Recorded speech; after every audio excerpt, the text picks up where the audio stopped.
Welcome back, my friends, to another action-packed, exciting episode of It's Either Gonna Work or It Ain't. Today, we are going to do a future product review. I got these 1.8:1 small block Chevy roller rockers on sale. They were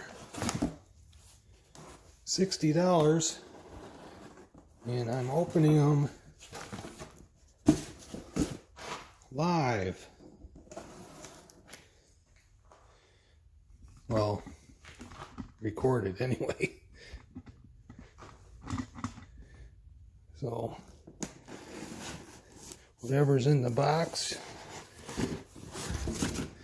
you're going to see it right after I see it.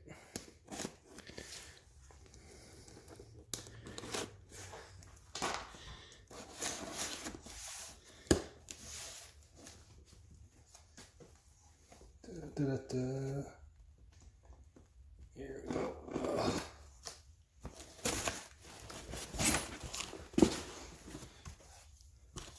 Packaging looks decent.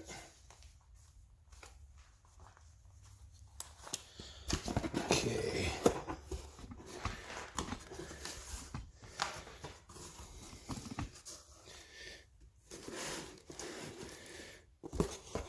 It's opened up.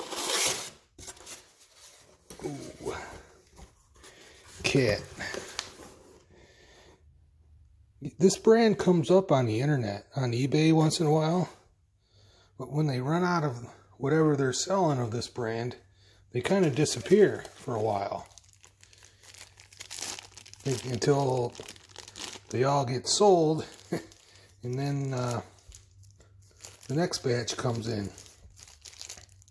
Anyway, let's open this little baggie up. There we go.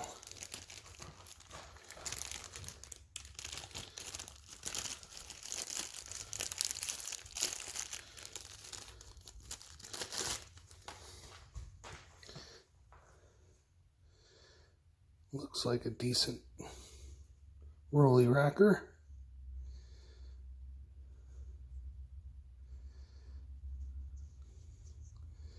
That feels like plastic. Here's my magnet.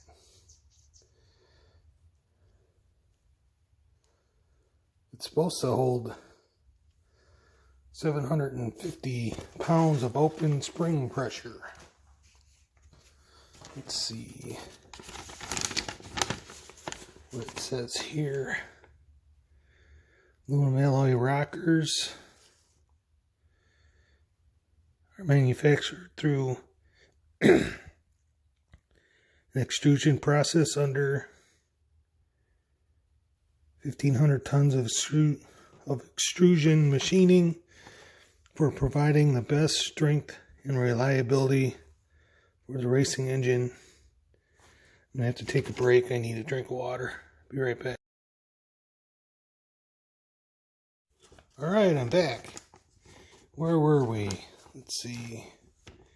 1,500 tons of extrusion machining for providing the best strength and reliability for a racing engine. All rockers are finished in CNC machine center with black anodized finished roller tip, heat treated to 60 Rockwell for superior wear resistance. Extra large fulcrum needle bearing reduces friction and increases durability. Each set comes with poly-lock adjusting nuts. Special care for installation must be followed. Blah, blah, blah.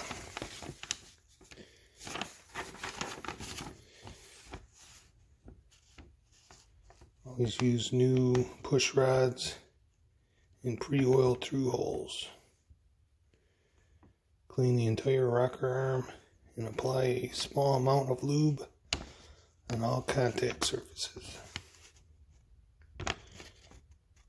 Install rocker studs.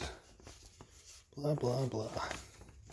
Well, on the internet ad, it said 750 pounds of open spring pressure. Anyway, so let's see.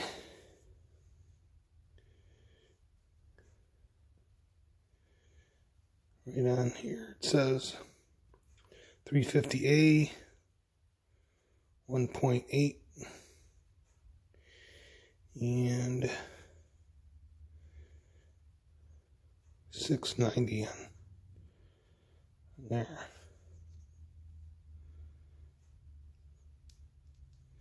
Yeah, I'm gonna have to find my magnet because that doesn't even feel like metal. It feels really light.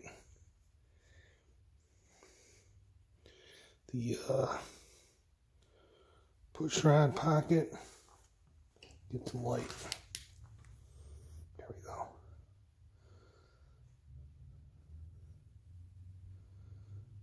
Push rod pocket looks good. Spring clearance. All right, checks out pretty good. Let me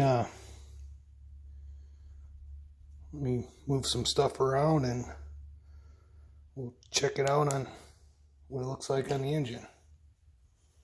Hang on. Alright, this show and tell just keeps getting better and better.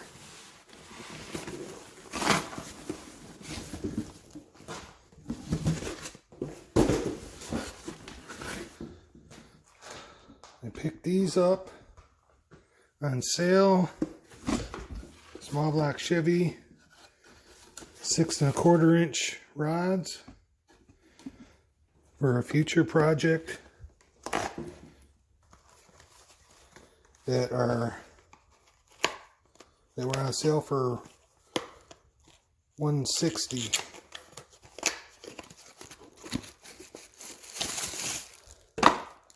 They're actually pretty nice looking rods. Check these out.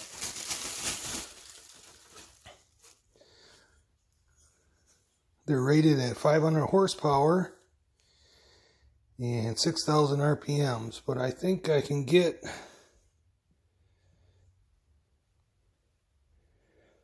another 1,000 RPMs by swapping out these ARP knockoffs bolts. Let's see.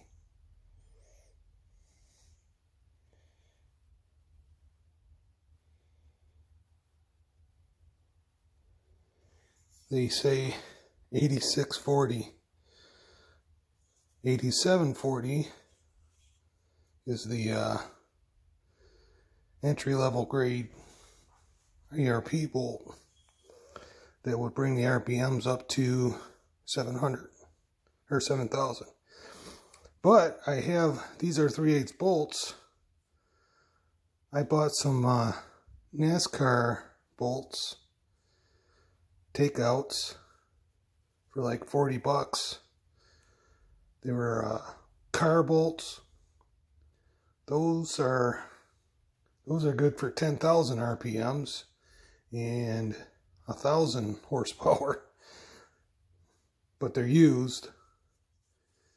But I'm only going to go half of that horsepower. I'm hoping to get 400 out of this build with over 400 foot-pounds of torque.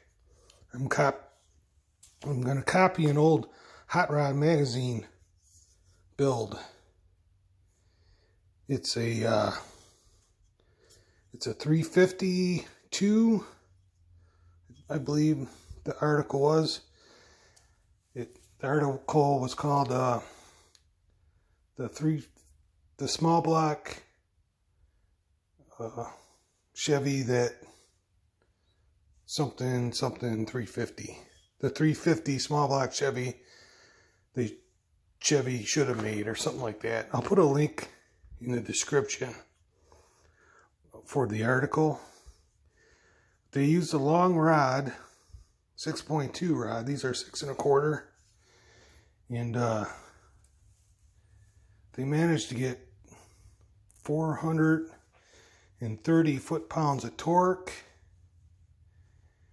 at fairly low RPMs. It was a 400 block with a 3 1/4 inch stroke, like a 307, 327 inch stroke.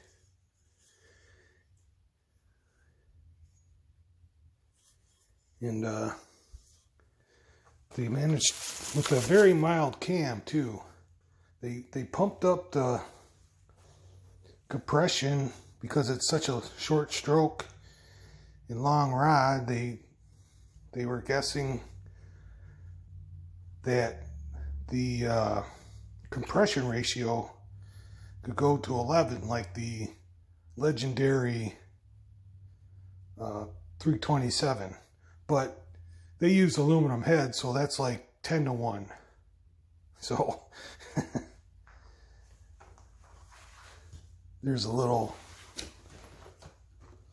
number fudging from them on that article. Anyway, it was like right from 2,500 RPMs, it was 394 foot-pounds of torque, and it was a flat torque curve. It was almost 400 foot-pounds all the way through, I think, 5,400 RPMs. You'd be able to see it on in the article.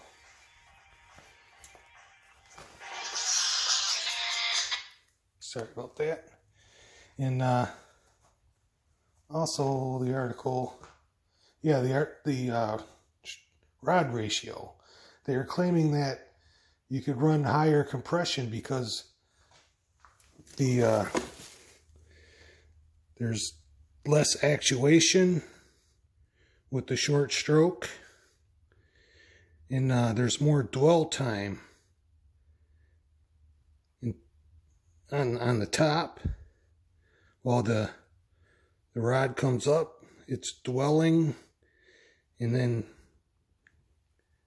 you know, it's doing this stuff, and it dwells more at the top, so it's less detonation prone, supposedly. So they ran a very mild cam, so that would have got their dynamic compression up there as well. It was 215 at 50, and 500 lift, and they used 1.6 to 1 rockers, so it was more like 534 lift, and with every 1.1 increase in rocker ratio, that gives you like 2 more degrees of duration. So it was basically a 217 cam, and it made some really good power. It maxed out at 5,700 RPMs at 412 horsepower. So I'm going to try to duplicate that build. Hopefully I have the funds to dyno it. That would be very interesting to see on the dyno. You know, of course, I probably won't have long tube headers and all that, and then I'll have all the accessories on there. But, you know, that's how it goes on the dyno. They got their long tube headers they like to run, and I'm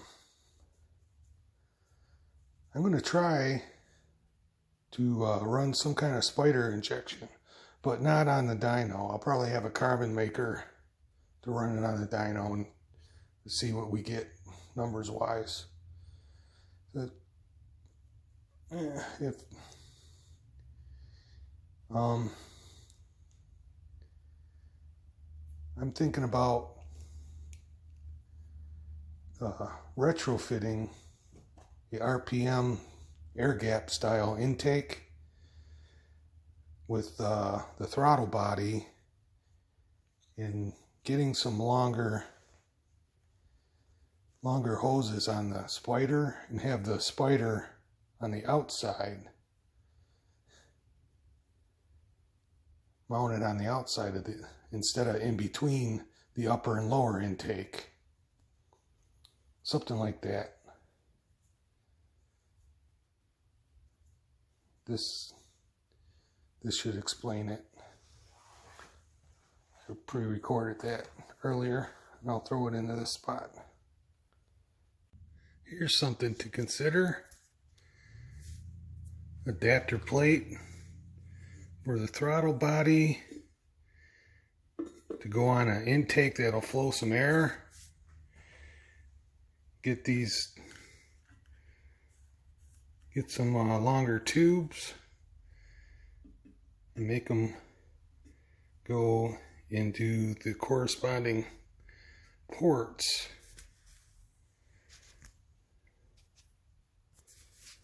And adapt all the other sensors. Maybe we can get the Vortec to run, because that's the factory intake. They sell a spacer for that goes underneath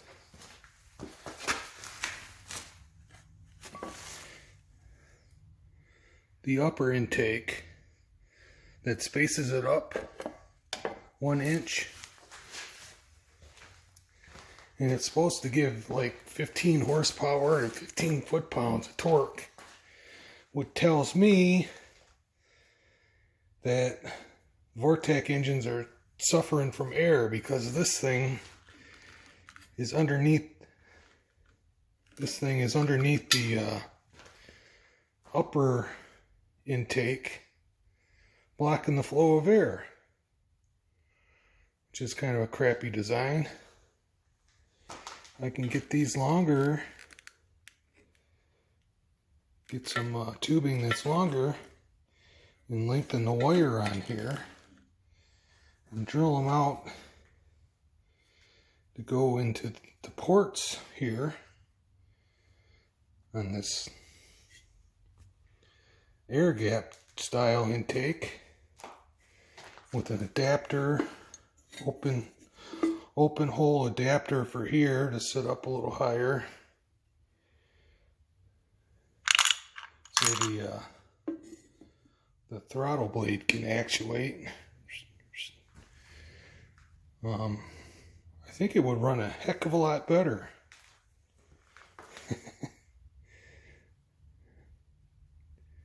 But that'll be the next engine. This is the temporary engine.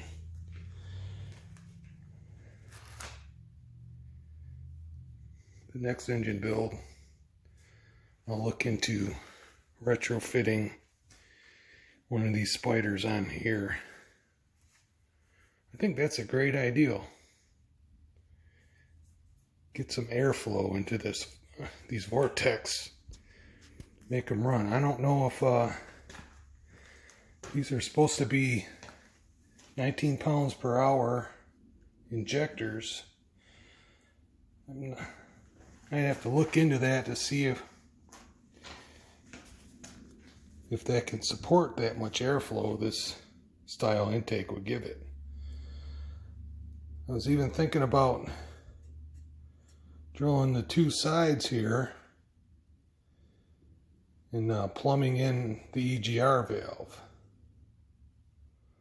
But still, it's a 97 truck, so I'll have to get like a 98 or newer confuser, or swap it over to the 0411 one, 2002. I think the last year, or one of the last years of the Vortec engine. I think they had them in a van. Get that confuser and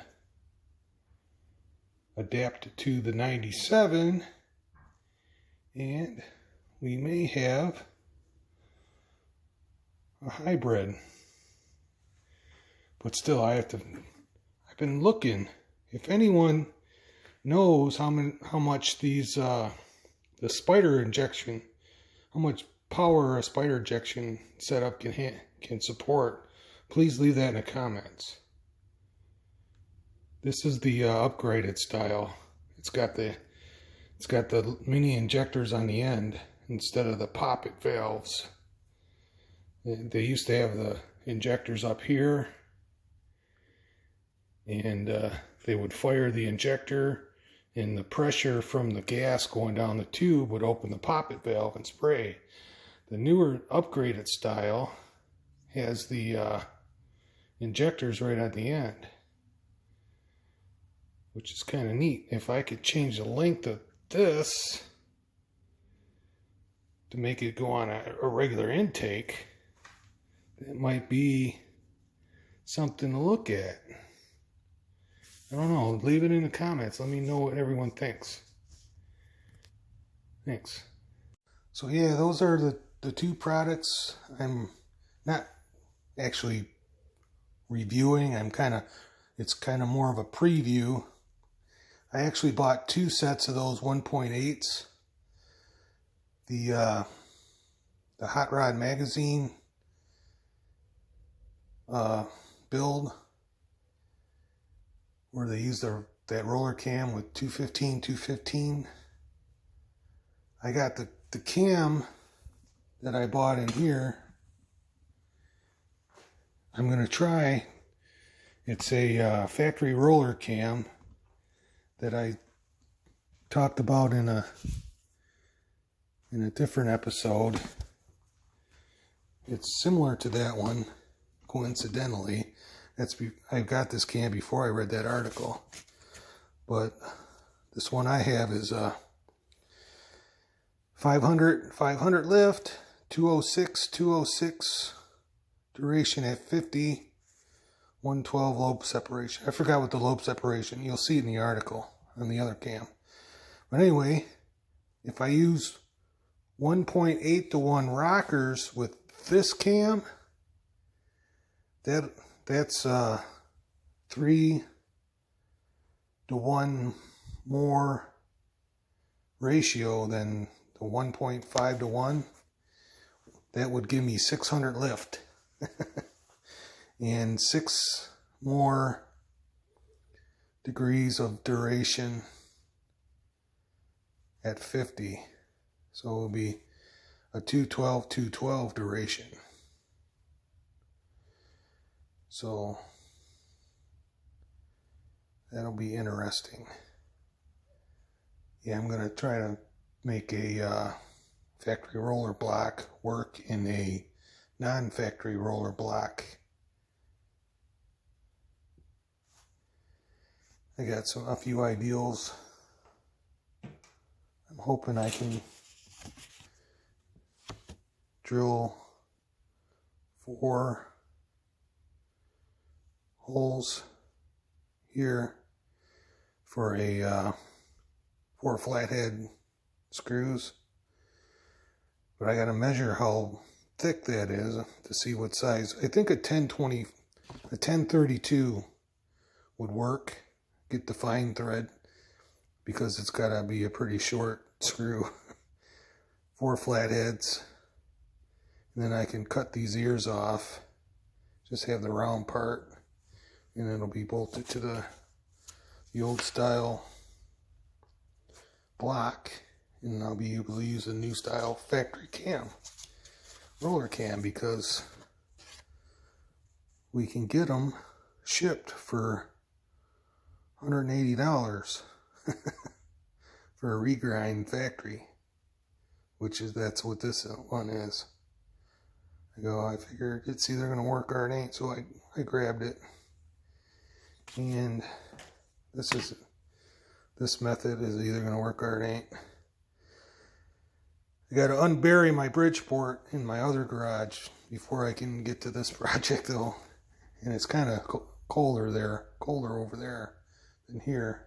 This little tiny garage is a lot easier to heat than the other garage. That one's like 26 by 27, 702 square feet. This one is only like 15 by 24 or something. It's pretty small. But anyway, that's where we're at. That should be a neat project. But before this hot rod project gets done. I have a 307 small block Chevy stroker project with a 400 crank. That's going to be first. 400 crank, 400 rods. It's a factory 400 crank. It's the only way, because the aftermarket ones, you have to use a 5.7 rod on that. The only cranks you could use the 5.565 400 rods is a factory 400 crank. So that's where I'll get the crank for the 352 is out of the 307. In the 307, depending on which one I use, can be up to like 365 cubes with a 3 3/4 stroke. So that should be fun. Set of Vortec heads on there with the 194 valves in there. Should work really well with that. So that one would be first. After I get the 434 done and then the 380 Buick done, then the 307 stroker would be next. And then the 352. And hopefully this engine stays running. Let me turn this. Hopefully this engine stays running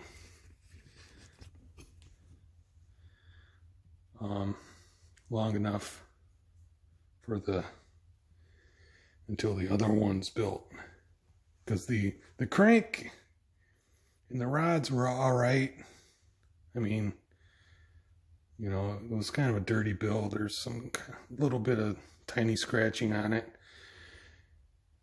But it's not like this. So,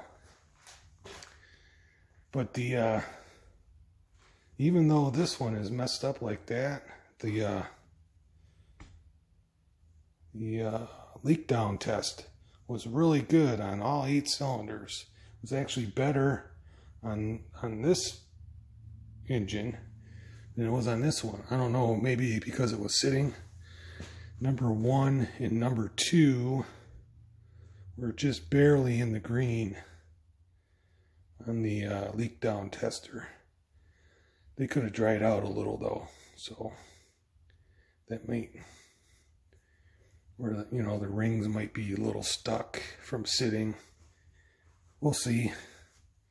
We'll get her running, and